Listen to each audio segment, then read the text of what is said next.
الحمد للہ والصلاة والسلام علی رسول اللہ وعلى آلہ واصحابہ ومن سار علی نہجہ الی یوم الدین لا حول ولا قوة الا باللہ۔ صحیح بخاری میں سیدنا عبداللہ بن عباس رضی اللہ تعالی عنہما سے روایت ہے، بیان فرماتے ہیں ان النبی صلی اللہ علیہ وسلم دخل الخلاء فوضعت له وضوءا فقال من وضع هذا فأخبره۔ پیارے پیغمبر جناب محمد رسول اللہ صلی اللہ تعالی علیہ وآلہ وسلم قضائے حاجت کے لیے گئے، میں نے آپ کے لیے پانی رکھا وضو کا، تو آپ نے پوچھا کہ کس نے رکھا ہے، آپ کو بتایا گیا، فقال تو آپ نے فرمایا اللہم فقہہ فی الدین، یا اللہ اسے دین کی سمجھ عطا فرما دے۔ یہ ایک واقعہ ہے پیارے پیغمبر جناب محمد رسول اللہ صلی اللہ تعالی علیہ وآلہ وسلم کا، اور اس میں بہت زیادہ اس چیز کا اظہار ہے کہ آپ اپنے صحابہ سے کتنی محبت اور شفقت فرمایا کرتے تھے، خواہ وہ چھوٹی عمر کے ہی کیوں نہ ہو، چھوٹے ہی کیوں نہ ہو۔ اور صحابہ کرام رضی اللہ عنہم جو تھے، آپ کی خدمت کا بہت زیادہ جذبہ ان کے اندر پایا جاتا تھا، اس چیز کے بڑے حریص تھے کہ کوئی موقع ملے اور آپ کی خدمت کریں۔ عبداللہ بن عباس رضی اللہ عنہما آپ کے چچا زاد ہیں، کوئی ان کی زیادہ عمر نہیں تھی، یعنی رسول اللہ صلی اللہ علیہ وسلم کی جب وفات ہوئی تو اس وقت ان کی 13 سال عمر تھی، تقریباً 13 سال، یعنی بعثت کے 10ویں سال ان کی پیدائش ہے۔ شیب ابی طالب کا جب محاصرہ ہوا تو اس دوران میں ان کی پیدائش ہوئی، تو چھوٹی عمر ہے، لیکن رسول اللہ صلی اللہ علیہ وسلم کی خدمت کا اتنا جذبہ ہے کہ ہر وقت موقع کی تلاش میں رہا کرتے تھے کہ کوئی موقع ملے اور میں آپ کی خدمت کروں، اس کو اپنے لیے بڑا اعزاز اور بڑی سعادت سمجھا کرتے تھے۔ تو آپ ایک مرتبہ قضائے حاجت کے لیے تشریف لے گئے، اس کا مطلب یہ ہے کہ ظاہر ہے کہ آپ بھی بشر تھے اور بشری ضروریات اور عوارض آپ کو بھی لاحق تھی، تو رسول اللہ صلی اللہ علیہ وسلم کے لیے انہوں نے وضو کا پانی رکھا۔ آپ بھی اس چیز کا بہت زیادہ خیال رکھا کرتے تھے کہ جو صحابہ آپ کی خدمت کرتے ہیں آپ ان کی حوصلہ افزائی فرماتے، آپ ان کو دعاؤں سے نوازتے اور ان سے بڑی محبت کا آپ اظہار فرماتے۔ تو آپ نے پوچھا کہ کس نے رکھا ہے، یعنی بڑا سبق ہے اس میں کہ اگر کسی کی خدمت کی جا رہی ہے تو وہ اس چیز کو محسوس کرے کہ لوگ جو ہے وہ کس قدر جو ہے اس سے محبت کا اظہار کرتے ہیں، یا جو بھی خدمت کرنے والا ہے وہ کس قدر اس سے محبت کا اظہار کرتا ہے اور اس کا خیال رکھتا ہے۔ یہ نہیں کہ خدمت کی جا رہی ہے اور جس کی خدمت کی جا رہی ہے اس کو کوئی پتہ ہی نہیں، کوئی احساس ہی نہیں کہ جو خدمت کرنے والے ہیں کوئی ان کو دعا سے ہی نواز دیا جائے، کوئی ان کی حوصلہ افزائی کر دی جائے، کوئی ان کی تعریف میں کوئی کلمات ہی کہہ دیے جائیں، کوئی خیر کے کچھ جذبات کا اظہار ان کے لیے کر دیا جائے۔ رسول اللہ صلی اللہ علیہ وسلم پوچھا کرتے تھے، باقاعدہ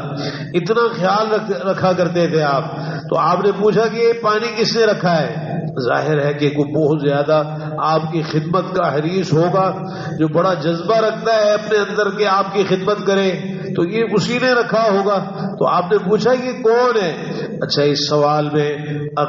دیکھیں یہ سارے واقعات بڑی اصلاح کرتے ہیں، عقیدے کی بھی اصلاح ہے کہ آپ عالم الغیب نہیں تھے۔ اگر آپ عالم الغیب ہوتے، آپ غیب جانتے ہوتے تو آپ کو پوچھنے کی ضرورت ہی نہیں تھی، آپ کو پتہ چل جاتا کہ یہ فلاں نے رکھا ہے۔ لیکن نہیں، اللہ تعالیٰ وحی کے ذریعے سے اگر کوئی بات آپ کو بتا دے تو غیب کی تو بس وہی آپ کو معلوم ہوتی تھی، ورنہ آپ کو غیب کا علم نہیں تھا۔ تو یہ جو خلط ملط کرتے ہیں نا بات کو کہ وحی کے ذریعے سے اللہ تعالیٰ نے آپ کو کچھ بتایا، تو اس سے استدلال کرنا کہ آپ عالم الغیب ہیں یہ درست نہیں ہے، یہ فرق قائم رہنا چاہیے۔ تو آپ نے پوچھا کہ یہ کس نے رکھا ہے، من وضع ھذا، یہ کس نے رکھا ہے؟ فاخبر، آپ کو بتایا گیا، آپ کو خبر دی گئی، آپ کو بتایا گیا کہ یہ عبداللہ نے رکھا ہے، عبداللہ بن عباس رضی اللہ عنہما نے آپ کے لیے وضو کا پانی رکھا ہے۔ رسول اللہ صلی اللہ علیہ وسلم بڑے خوش ہوئے، آپ نے انہیں یہ دعا دی، اللہم فقہہ فی الدین۔ اس سے پتہ چلا کہ دعا جو ہے ایک بہت بڑا تحفہ ہے، اور جس کسی کی طرف سے بھی انسان کو کوئی فائدہ حاصل ہو تو ضروری ہے کہ وہ اس کے لیے دعا کرے، اس کے لیے خیر کے کلمات کہے، اس کی حوصلہ افزائی کرے۔ اور اسی لیے آپ نے فرمایا کہ جس کسی کے ساتھ نیکی کی جائے، من صنع الیہ معروف فقال لفاعلہ جزاک اللہ خیرا فقد ابلغ فی الثناء، جس انسان کے ساتھ کوئی نیکی کی جائے اور وہ اس کے کرنے والے کو جزاک اللہ خیرا کہے تو اس نے اس کی تعریف میں مبالغہ، کم سے کم جزاک اللہ خیرا تو کہے۔ تو رسول اللہ صلی اللہ علیہ وسلم دعاؤں سے نوازا کرتے تھے۔ تو اس سے یہ بھی پتہ چلا کہ خاص طور پر جو بچے ہیں، کم عمر ہیں، ان کو نظر انداز نہیں کرنا چاہیے یہ سمجھ کے کم عمر ہے، نہیں، ان کو بھی دعاؤں سے نوازنا چاہیے، اور یہ دعائیں ان کے حق میں بڑی قیمتی ہیں۔ دیکھیے عبداللہ بن عباس رضی اللہ عنہما کو رسول اللہ صلی اللہ علیہ وسلم کی یہ دعائیں حاصل ہوئی تو اللہ نے کتنے انعامات سے اور کتنے اعزازات سے ان کو نوازا کہ آج انہیں حبر الامہ کے لقب سے یاد کیا جاتا ہے، ترجمان القرآن ان کو کہا جاتا ہے، اور مفسر امت کا لقب جو ہے وہ ان کو حاصل ہے۔ اور آپ کی 1660 حدیثوں کے راوی، 1660 حدیثوں کے راوی ہے عبداللہ بن عباس رضی اللہ عنہما۔ تو یہ دعائیں بڑا انسان کے لیے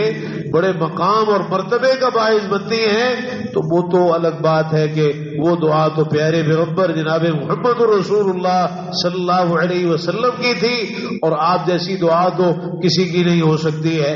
آپ کی دعائیں تو اللہ تعالیٰ کی بارگاہ میں قبول ہوتی ہیں۔ آپ کسی کے لیے دعا فرما دیں، اس سے بڑا شرف اعزاز اس کے لیے اور کیا ہو سکتا ہے۔ لیکن پھر بھی ہمارے لیے بھی سبق ہے کہ آپس میں ایک دوسرے کو دعائیں لینی اور دینی چاہیے، دعاؤں کا اہتمام ہونا چاہیے۔ ذرا سی کوئی آپ کی خدمت کرے،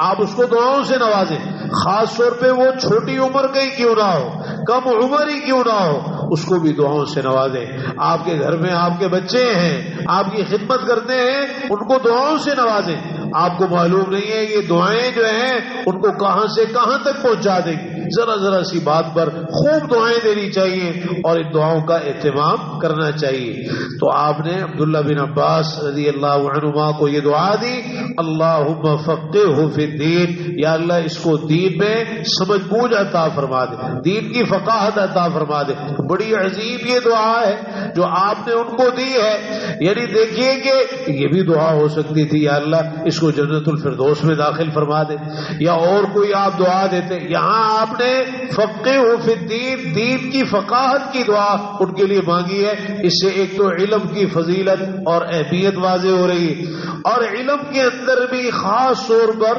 دین کی فقاہت اور دین کی سمجھ بوجھ۔ آپ نے اسی لیے فرمایا من یرید اللہ بہ خیرا یفقہہ فی الدین، اللہ تعالیٰ جس کسی کے ساتھ بھلائی کا ارادہ فرمائے اس کو دین کی سمجھ بوجھ عطا فرماتا ہے۔ تو یہ بہت بڑا انعام ہے اللہ تعالیٰ کا۔ اور پھر یہ دین کی سمجھ بوجھ جسے حاصل ہو جائے وہ خود بھی سیدھے رستے پر چلتا ہے، دوسروں کی ہدایت کا بھی ذریعہ بنتا ہے، دوسروں کی بھی سیدھے رستے کی طرف رہنمائی کرتا ہے، اور دوسروں کو بھی جو پیش آمدہ مسائل ہوتے ہیں اور جو ان کے معاملات ہوتے ہیں ان پہ صحیح کتاب و سنت کے مطابق رہنمائی کرتا ہے، جس کو اللہ تعالیٰ دین کی سمجھ بوجھ عطا فرما دے۔ تو دین کی فقاہت اور دین کی سمجھ بوجھ، اس کی اہمیت واضح ہو رہی ہے کہ خالی انسان چند آیتیں اور حدیثیں لے لے، نہیں، دین کا فہم حاصل کرے، دین کی سمجھ بوجھ حاصل کرے، عقائد میں، عبادات میں، معاملات میں، دیگر چیزوں میں۔ ایک حدیث کو لے کر بس اسی پر جو ہے انسان سمجھے کہ بس یہی ہے، نہیں، دیگر احادیث کو، اور جو بھی کوئی مسئلہ ہے ما لہ وما علیہ، اچھی طرح اس کو دیکھنا پرکھنا، اس کی گہرائی تک جانا، اور دیگر جو نصوص ہیں اس مسئلے سے متعلق اور شریعت کے جو مقاصد ہیں ان کو اپنے سامنے رکھنا، یہ ساری وہ چیزیں بہت زیادہ ضروری۔ ورنہ ذرا سی بات لے کے انسان حکم لگانا شروع کر دے، فلاں یہ اور فلاں وہ اور فلاں ایسے اور فلاں ویسے، یہ ساری چیزیں عدم فقاہت کا نتیجہ ہے۔ تو اگر دین کی فقاہت ہو، دین کی سمجھ بوجھ ہو،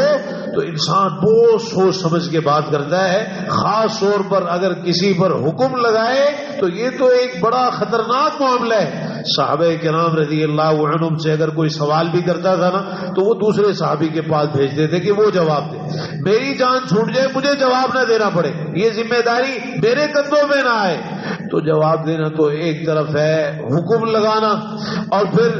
یہ دیکھے بغیر کہ کتاب و سنت کی جو رہنمائی ہے اس مسئلے میں وہ کیا ہے، اس کا صحیح فہم جو ہے اس کو سب سے پہلے حاصل کرنا چاہیے۔ تو دین کی فقاہت اور دین کی سمجھ بوجھ یہ اللہ تعالیٰ کی بہت بڑی نعمت ہے۔ اپنے لیے بھی اللہ سے یہ دعا مانگنی چاہیے، اللہم فقہنا فی الدین، اور دوسروں کو بھی دعاؤں سے نوازنا چاہیے، اور خاص طور پر جو آپ کی خدمت کرنے والے ہیں، کوئی آپ کو فائدہ پہنچائے، اور جو بچے ہیں جو کم عمر ہیں آپ کے گھر میں ہیں یا گھر کے علاوہ ہیں، ان کو خوب دعاؤں سے نوازیں۔ اور یہ دعا بھی بڑی اہمیت رکھتی ہے اپنی جگہ پر کہ اللہ تعالیٰ دین کی فقاہت عطا فرما دے اور دین کی سمجھ بوجھ عطا فرما دے۔ اللہ تعالیٰ توفیق عطا فرمائے کہ ہمارے عقیدے، عبادات، معاملات، شکل و صورت، لباس، کاروبار، تجارت، چلنا پھرنا، اٹھنا بیٹھنا، سونا جاگنا، اخلاق، گفتار، کردار، خوشی اور غمی کے تمام امور سب کچھ میرے پیغمبر جناب محمد رسول اللہ صلی اللہ تعالی علیہ وآلہ وسلم کے طریقے کے مطابق ہونا چاہیے۔ کل جمعہ المبارک کا دن ہے،